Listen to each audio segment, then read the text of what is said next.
اور اللہ پر بھروسہ کرو اور اللہ کا مددگار ہونا ہی تمہارے لیے کافی ہے۔ کہنے والے نے کہا کہ اللہ ہے اور ہم نے مان لیا کہ اللہ ہے، ہم نے صادق کی زبان پر اعتماد کیا ہے، اس لیے اللہ پر یقین تقرب کا ایک درجہ ہے۔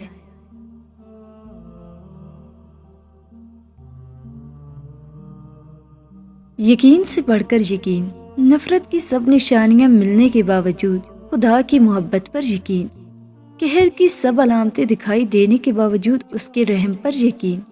ہماری بیماری کبھی ٹھیک نہیں ہو سکتی، ساری دنیا کے کہنے کے باوجود اس کی شفا پر یقین۔ جو زمین سے نہیں ہوتا وہ آسمان سے ہوتا ہے، صرف رب کے حکم سے ہوتا ہے، اس شہادت پر یقین۔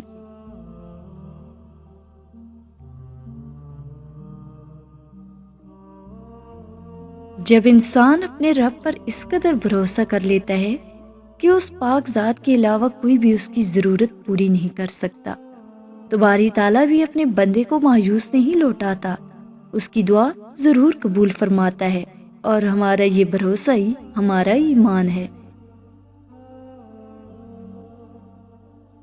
حالات جیسے بھی ہوں، منزل جتنی بھی مشکل ہو، لیکن میرا اللہ راستے نکال ہی دیتا ہے۔ رب وہاں سے راستے نکالتا ہے جہاں سے گمان بھی نہیں ہوتا۔ جسے اللہ پاک نے جوڑا ہو اسے کوئی توڑ نہیں سکتا۔ جس آنکھ نے تشکر کے آنسو بہائے ہوں اسے غم زیادہ دیر رلا نہیں سکتے۔ جس دل نے اللہ پاک پر توکل کرنا سیکھ لیا ہو اسے پھر ماضی کے اندھیرے اور مستقبل کے خوف نہیں ستاتے۔ جس نے یہ مان لیا ہو اللہ پاک ہی ہنساتے ہیں اور وہی رلاتے ہیں، تو پھر اسے لوگوں کے ظالم اور خود کے مظلوم ہونے کے نفسیاتی مسئلے درپیش نہیں آتے۔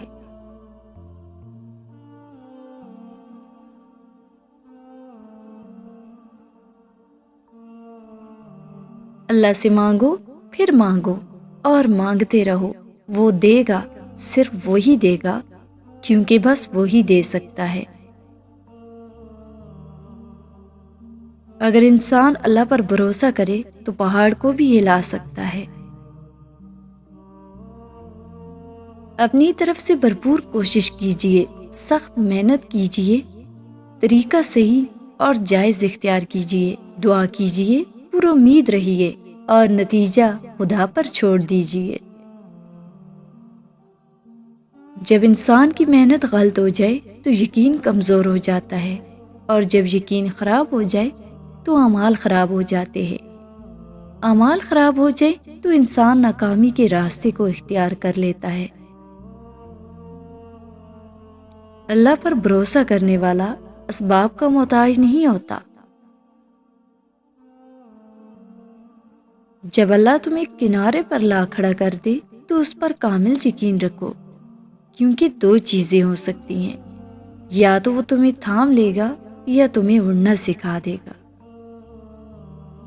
توکل وہ راستہ ہے جس کے ذریعے آگ ٹھنڈی کر دی جاتی ہے، جو دریا میں راستہ بنوا دیتا ہے، جو یوسف سے یعقوب کو ملوا دیتا ہے، جو شدید طوفانوں میں کشتی نوح پار لگا دیتا ہے، جو پانی پر گھوڑے دوڑوا دیتا ہے۔ تو پھر کیا تم اپنے اس رب پر توکل نہ کرو گے جو ناممکن کو ممکن کرنے کی قدرت رکھتا ہے؟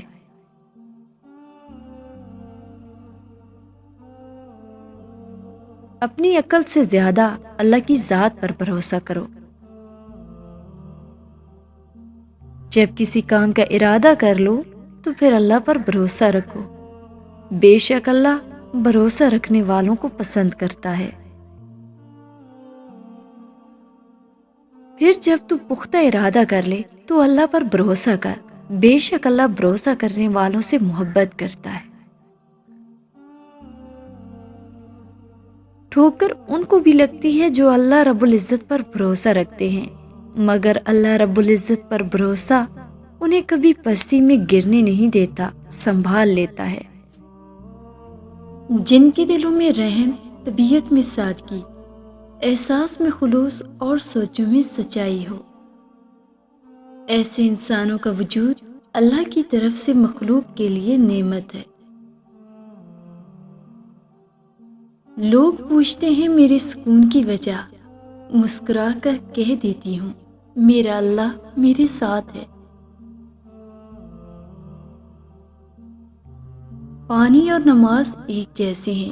پانی محتاج نہیں پینے والوں کا، اور نماز نہیں محتاج پڑھنے والوں کی۔ دونوں کے لیے پیاس ضروری ہے۔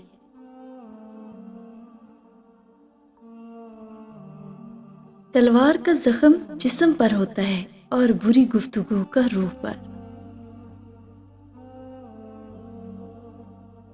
رمضان میں شیاطین قید کر دیے جاتے ہیں تاکہ ہمیں یہ معلوم ہو سکے کہ ہمارے اچھے اور برے اعمال کرنے میں ہمارا اپنا اور شیطان کا کتنا ہاتھ ہے۔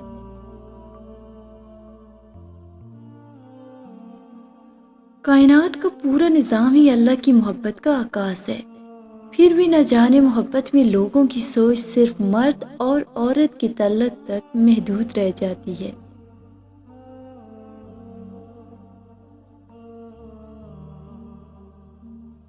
خدا نے جسے جو بنایا ہے اسے اسی میں خوش رہنا چاہیے، اور سے اور ہونے کی چاہ انسان کو وہ بھی نہیں رہنے دیتی جو وہ حقیقتاً ہوتا ہے۔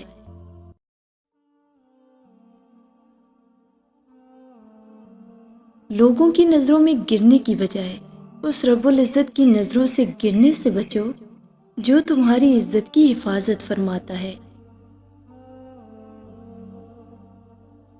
انسان جس بھوک پیاس سے ڈرتا ہے میرے اللہ نے اسے عبادت بنا دیا۔ ایک مسجد کے دروازے پر کیا خوبصورت جملہ لکھا تھا، اللہ کے پاس آپ کو دینے کے لیے سب کچھ ہے، کیا آپ کے پاس مانگنے کے لیے کچھ وقت ہے؟ انسان صرف اللہ کے بغیر نہیں رہ سکتا، اس کے علاوہ ہر چیز کے بغیر رہا جا سکتا ہے۔ لوگوں کے چھوڑنے کی دیر تھی، میرے اللہ نے مجھے تھام لیا۔ شکر کرتے رہا کرو، اللہ اور دے گا۔ کچھ دولت پہ ناز کرتے ہیں، کچھ صورت پہ ناز کرتے ہیں۔ جن کے ہاتھوں میں دامن مصطفیٰ صلی اللہ علیہ وآلہ وسلم ہو وہ امتی ہونے پہ ناز کرتے ہیں۔ اللہ کے خوف سے گرنے والا آنسو بے شک چھوٹا کیوں نہ ہو، لیکن اس میں اتنی طاقت ہوتی ہے کہ وہ سمندر کے برابر گناہ مٹا دیتا ہے۔